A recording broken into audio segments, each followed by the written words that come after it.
Chris Jones is the premier defensive tackle talent, not just in Kansas City, but across the league. But who can help him? We're going to go to war today. Me versus Chris for who we think stands out to help Chris Jones in the pass rush and everywhere else today on Locked On Chiefs. From the land of the free and the home of the Chiefs, this is the Locked On Chiefs podcast. Welcome back, Chiefs Kingdom. We're brought to you today by FanDuel. You can make every moment more. Right now as the playoffs wind down and it is summertime, FanDuel is hooking all customers up with a boost or bonus every single day. That's right. There's something for everybody every day, all summer long at FanDuel.com/LockedOn. Go over there to get started. We're going to get started jumping onto the defensive side of the ball. There's a lot of happenings, and it's tough to overlook the defensive tackle position when you have one guy named Chris Jones on it. But it's not all Chris Jones. Who can help him the most? Who can give some impact? And what does the depth look like on this particular position group as we get ready and are eagerly awaiting training camp? We're going to go over that today in depth with my guy, Chris Clark. You've seen him over here for a very long time, as well as Chiefs Corner. You want to check that out. That's the Substack where he runs down everything that you need to know, cap-wise, business-wise, quarterbacks, the whole 9 yards. I'm over at rogueapc.com. That's Rogue Analytics and Performance Consulting, RGR Football, and NFL33.com. You can find some of my league-wide ramblings as well as the rest of my team. We appreciate you joining us today here on the Locked On Podcast Network. That means your team every single day for free on every platform, starting here on YouTube, where I'd ask you to like and to sub to this channel. Maybe get your bell on so you get notifications, and go over to Spotify as well as Apple Music and get your audio side as well, because we're free 5 days a week. Thank you to the locos and all of you on the text line that is continually growing at 816-357-8781. Thanks very much. Let's get into it because there is depth. The depth is a question here at the defensive tackle position. And then of those depth guys that aren't named Chris Jones, who can make the impact? That's coming up in the next segment. But we start right now as the guy that can come in and make some impact, right? I have a huge problem with the way you phrased that to start the show. I'm not going to sit here and argue that he's going to be the guy that's going to step in and give them the best pass rush next to Chris Jones. What I will say, and where I'm going with this argument, is, to me, when you look at the depth at the defensive tackle position, it is a question of who is going to make this roster. And I don't think there's any question Chris Jones is going to be on the roster, Derek Nottie is going to be on the roster, and Turk Wharton is going to be on the roster. But you get to that fourth and fifth defensive tackle, and that's where it becomes a big issue. And to me, you look at what they gave up for Farrell, I think that he's going to be a guy that's going to make this roster, and it could be at the expense of somebody else that they like in a guy like Mike Pennell. It could be an expense for a guy like they like in Matt Dickerson. I understand you like Lovett, and maybe he's able to push and make something as well. I'm not trying to sit here and say Farrell is going to be the guy that's going to start next to Chris Jones and give him something in the pass rush department. But what I am saying is I think he's the one that's going to cause somebody else to be off the roster, because I do think that they like what they saw, and I do think he has the ability to challenge at that position in the size that nobody else other than maybe a guy like Pennell has. Yeah, and size does definitely play a role in it. I take the opposite view. I need somebody to bring me pass rush. Derek Nottie is going to be the starter next to Chris Jones. As long as he's healthy, Derek Nottie will be your other starter. That is pretty much status quo. But it depends. Turk Wharton had a slow year coming off of an injury. We understand that. Yep. He did kind of rally there at the end, but it's about getting that pass rush next to Chris to have another option, especially in the absence of Charles Omenihu, who I think will, again, after the injury designation, come in and bolster the unit again, give it a little bit of a lift.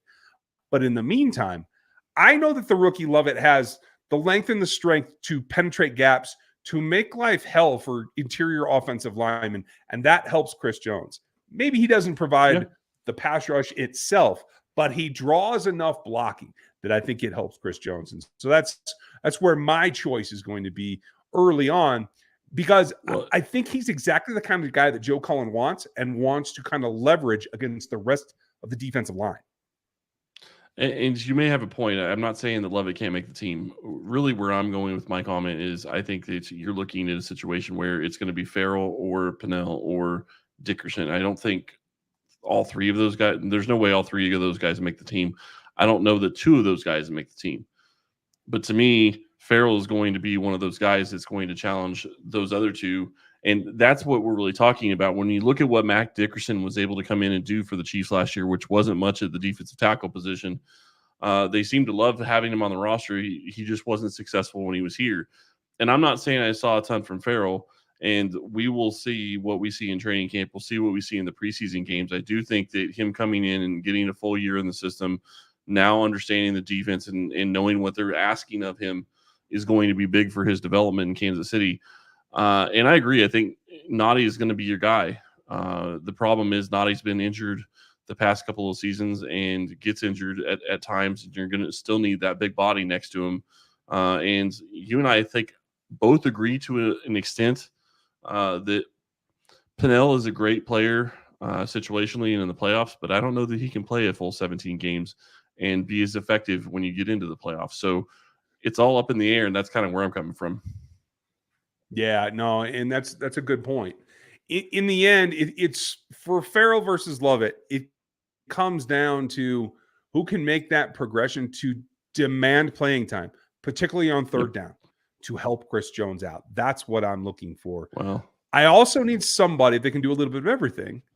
That's what the impact backups are for. If you're not Derek Noddy, if you're not Chris Jones, how can you rotate? What do those backups look like? Let's take a look at that right after this here on the Locked On Podcast Network.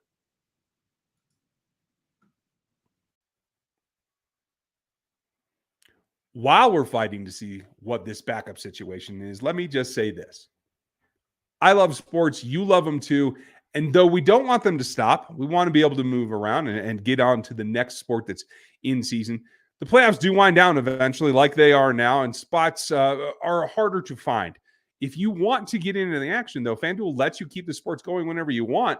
All you have to do is open the app and go dig around in there for anything that you're in the mood for. This summer, FanDuel is giving you all a hookup. All customers, no matter what, either a boost or a bonus every single day. That's right. Doesn't matter what day it is. It's something for everyone, every day, all the time, all summer long. So head over to FanDuel.com/lockedon, and you're going to get a boost or a bonus. Make the most of your summer right now at FanDuel, the official sportsbook partner of the MLB, but obviously the NFL as well. It's the official sportsbook partner of the NFL, and that's why we dig them. Check out FanDuel.com/lockedon.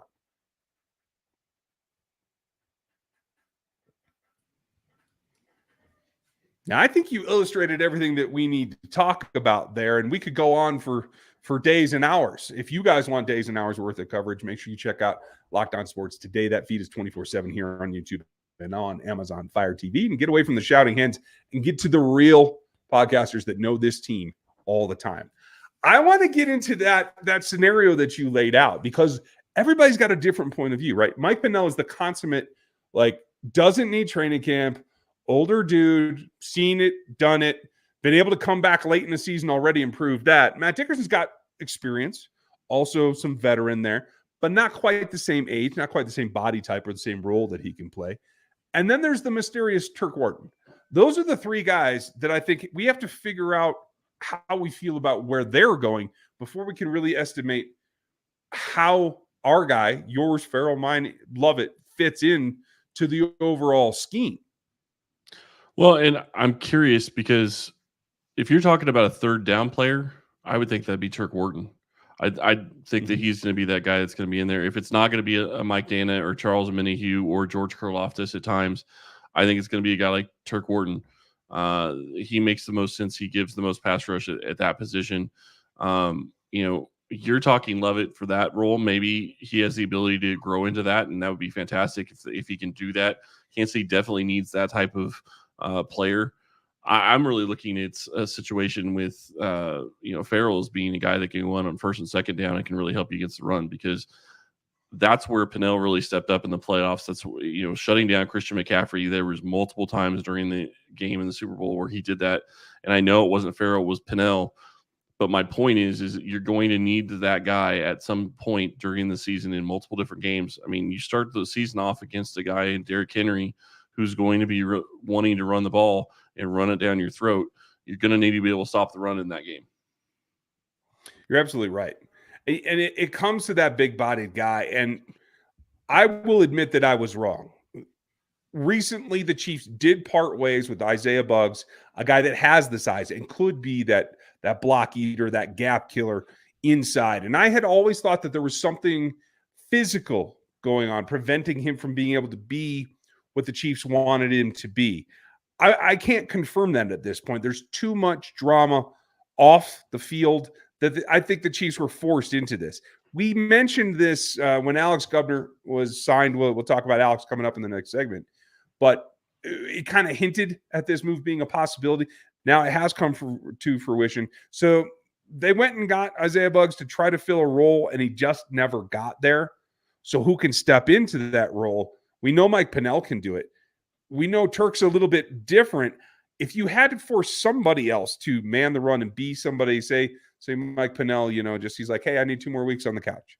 And you had to fill that gap for a couple of weeks. Is Dickerson enough? Or do they have to go outside the roster right now to go try to find that role? Well, and that's my point. I don't think Dickerson's enough, and I think that's why Farrell would be a guy that they would keep around because they're going to need somebody. And the big question I have is Noddy going to be healthy? Because he had surgery in the offseason. Is he going to be available to even start week 1 and play his normal set of downs? I would think he should be able to, but he hasn't practiced at all. And obviously, you're still a couple months away from the season, so it's possible he's able to go. But I believe he's dealing with the triceps injury, and that's it's kind of important for what he's going to be doing in there. So you look at who they're starting against, again, the Baltimore Ravens, and I think you need that guy on your roster, and you need him to start the season. You need him to be good to go from the start. I do think that a guy like Pennell, like what they had last year, they could put him on the practice squad the entire year. He could show up and he could practice a couple of weeks and, play in a game if they ever needed to elevate him. But I do think you're going to need depth that can stop the run in the interior. And because I just don't know that while Derek Noddy was good and has been serviceable at that position, I don't know that is going to continue to be the case.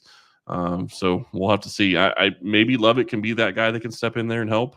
But the other situation and the other thing that you start looking at when you look at that defensive tackle position is who can you step in and have in there when you're playing teams that want to go in power and goal line.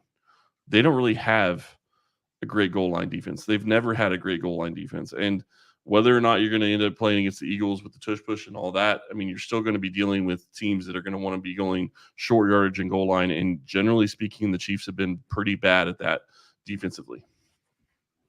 Yeah, I see where you're coming from.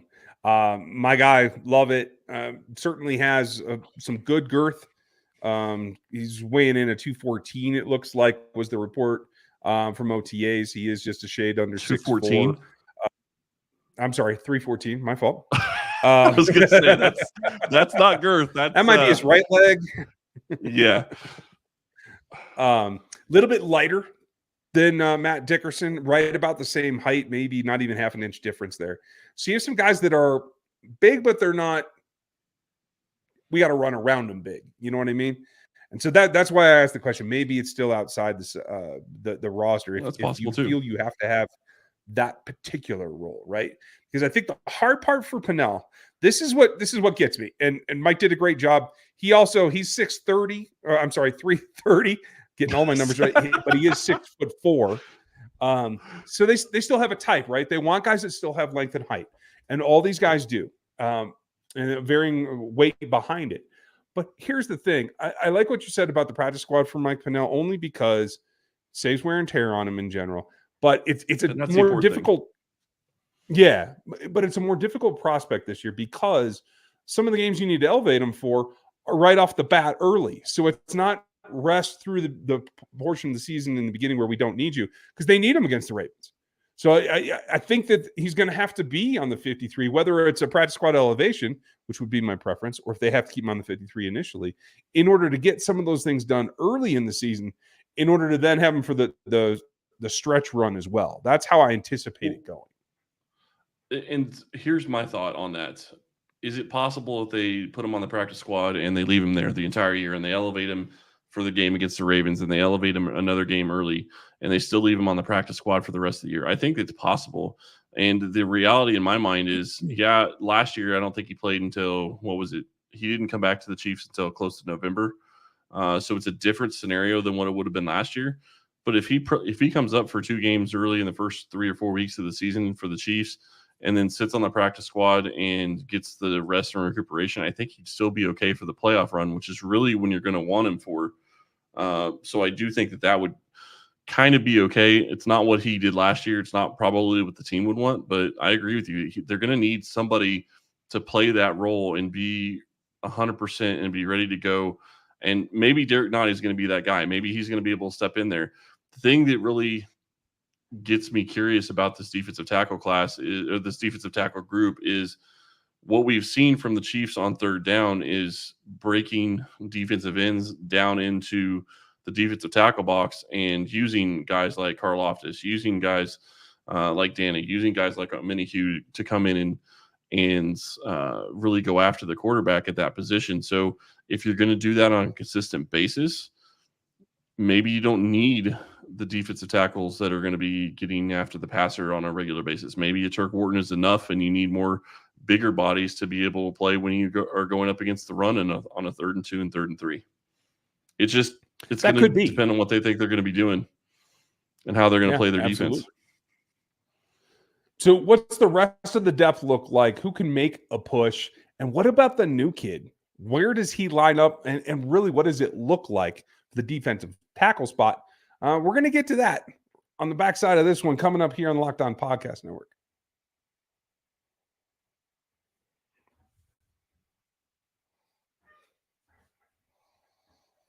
Make sure you like, sub, and hit the bell here on the channel, folks. We appreciate you. And we do release on YouTube and audio nearly simultaneously.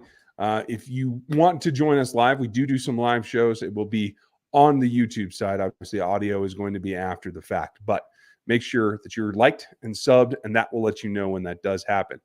Now, I still believe that Mike Pennell should have that practice squad scenario going. I do believe that Turk Wharton should be on the 53-man as a pass rush option there, a tackle. Guy can do a little bit. For me, it comes down to my guy Lovett, your guy Neal. Matt Dickerson, I think, has had a lot of looks. So I think the Minihue actually, his return makes Dickerson redundant at that point. I don't know that he has enough down low power for me to keep specifically for it. But the other option is the new kid, Alex Governor, because he is exactly what you were talking about in the last segment. He is more of a Karlaftis body type. He's like comes in at 284. He's a sub-3 listed as a D tackle. Now, we all know Mike Dana's, end tackle / whatever. I don't know that where they list him is that critical, but he's also only 6'2". So just a hair over that. And I do think that does play into the role that you could see him in if they do not have the impetus to go with a defensive tackle that's classic but has pass rush style. They could go lighter. And if the kid could find his way onto the roster, he is a long shot to play that kind of role that I think Malik Herring has borne out for himself. He's now listed as an end. We'll talk about him on the defensive end show coming up here, folks.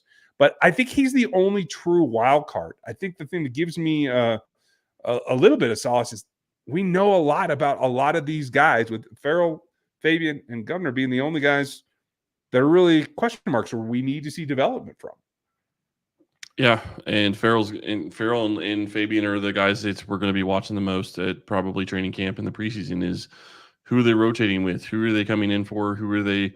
Who's coming in for them? How are they playing against the defense or against the offensive lines? How are they showing up? Are they getting any pass rush? Are they, stuffing against the run?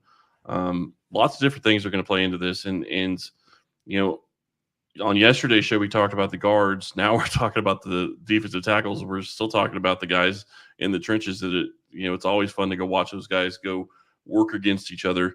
And that they're always going to be getting after it as well. When you're watching in training camp. So that's always a lot of fun.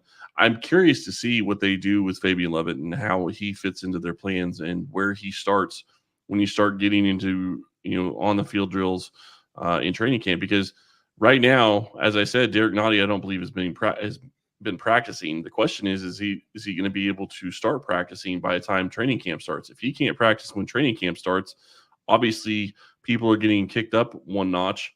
And who is going to be in that position? Who's going to be next to Chris Jones in the starting defensive tackle spot? And how does that play out? I mean, when you look at Andy Reid and the way he runs his training camps, I would imagine that Mike Pennell is going to be a guy that's going to be getting every third day off, would be my guess. Generally speaking, I mean, no offense, Mike, but they give veteran time off all the time. And he's a guy, like we've talked about, that didn't have a lot of training camp, didn't have, any of that stuff in the past couple of years for the Chiefs. And he's still been somebody that can step in and get the job done when he needs to. So to me, I think they're going to, if you want Pennell to be a guy that can possibly come in and help you in the playoffs, then you need to make sure that you're taking care of his body the entire offseason, entire training camp, entire preseason. He doesn't need a ton of snaps against, in preseason games. They already know what they have there. Yes, get him the snaps, get him a couple of plays, but he doesn't need to be in there in the third and fourth quarter against, backups going for 30 or 40 plays. So in this scenario, I mean, you're going to see a lot of the young guys. You're going to see a lot of Farrow. You're going to see a lot of Lovett. You're going to see, I don't know that Wharton's going to see a ton. How's he feeling coming back from his injury? I would imagine second year back is going to be better than the first, but all of that plays into this. And, you mentioned Charles Omenihu. He has been showing a lot of progress on his Twitter account. If you go see him on Twitter at all, he's always showing, drills that he's doing and weights that he's doing and all this. And I'm not saying I think he's going to start the season week 1, but it looks like he is coming back a lot quicker than most people would have thought, which could play into how they do defensive tackles. All of it could, because of the way they rotate guys. Yep. It's the crossover section. I like the idea of giving Pennell some time off. He needs to come up with some alternative movement skills, maybe some yoga. You guys let us know what's a good golf course in St. Joe. Mike, maybe we'll come up and we'll bring our new PXG drivers and come play. We'll get you something to do on your days off. How's that? We'll have some fun with it. We know it's been a lot of big guys here to start our push towards training camp. We're going to get to the skills coming up next. I think you guys are going to dig that. We're going to go through as much depth. This is a big roster, as it is every year, and it's deeper. The plus part of being a world champion is that you don't have to add a lot of new faces to get a lot of depth, and there's a ton of it on this roster, particularly on the outsides on both offense and defense. That's coming up shortly as we push towards training camp. Make sure you like, sub, hit the bell here on the YouTube channel. Make sure you're subscribed on either Spotify or Apple Music or any audio platform that you prefer. You can find us 5 days a week, and that text line is 816-357-8781. Check out Chiefs Corner. Check out NFL 33, where we're doing some cool stuff, as well as RGR. Thank you for spending your afternoon, evening, or even morning with us today. We'll be back with you tomorrow for more on your world champ, Chiefs. Thanks for listening, and we'll talk to you then.